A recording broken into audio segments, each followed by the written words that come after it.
Trouble. People have been complaining about it for a long time. People have been busy writing about trouble for a long time too, as the poem by David Keppel illustrates. Unfortunately, I didn't find it too memorable, so I had to write it down.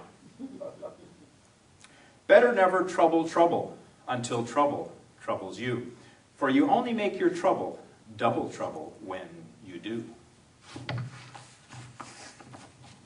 Everyone says, avoid trouble. Don't trouble trouble. Don't make trouble for yourself. The trouble with this, the trouble with that. They make it sound like trouble is a bad thing. I believe that trouble is our friend. In fact, I believe that sometimes we have to make trouble if we're going to make progress. Not all troublemakers are bad.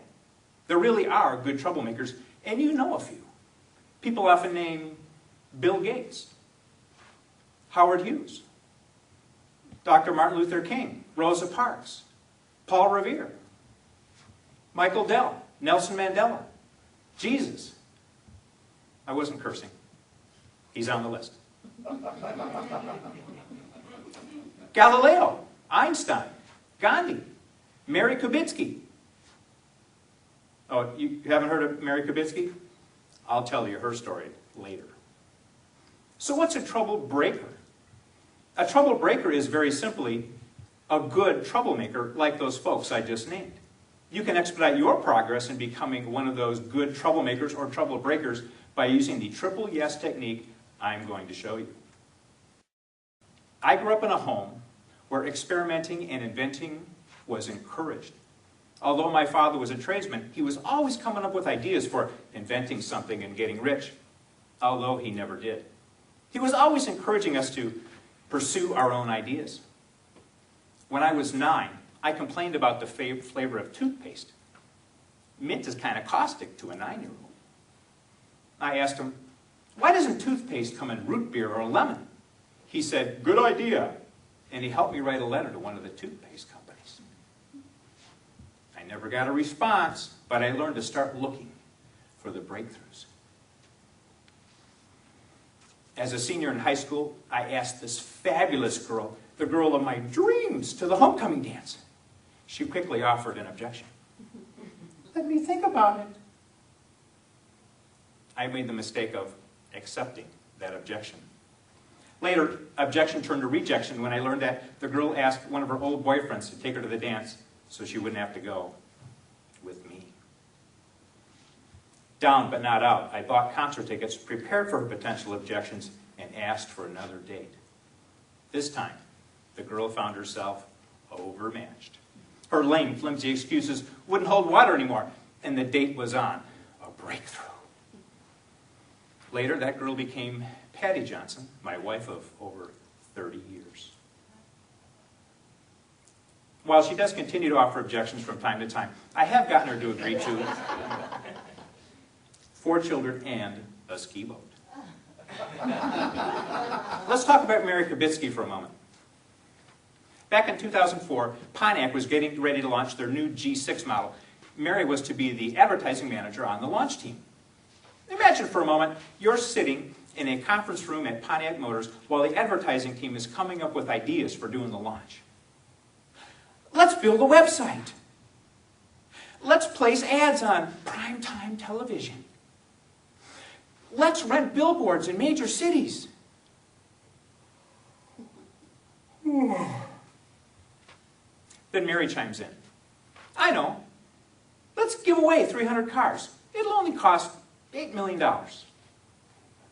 Mary's idea was to give away a brand new Pontiac G6 to each member of Oprah Winfrey's studio audience.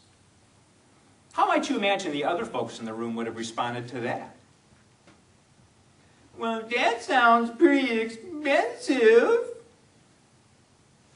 That's pretty risky.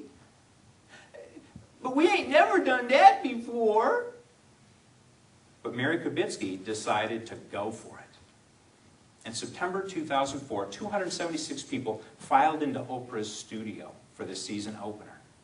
Can you imagine their feelings when Oprah announced that each one of them would be receiving a new car?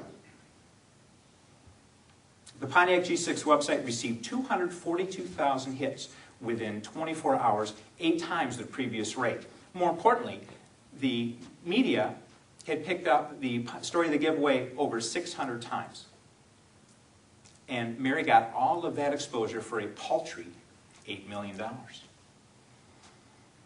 Of course, after the fact, she's labeled a genius. The professor of advertising and marketing at the University of Detroit Mercy stated, "This may go down in history as the lowest cost, biggest bang for your buck product launch in the history of automobiles." He went on to say that he planned on building an entire lesson plan around the Oprah Pontiac G6 giveaway for his MBA students.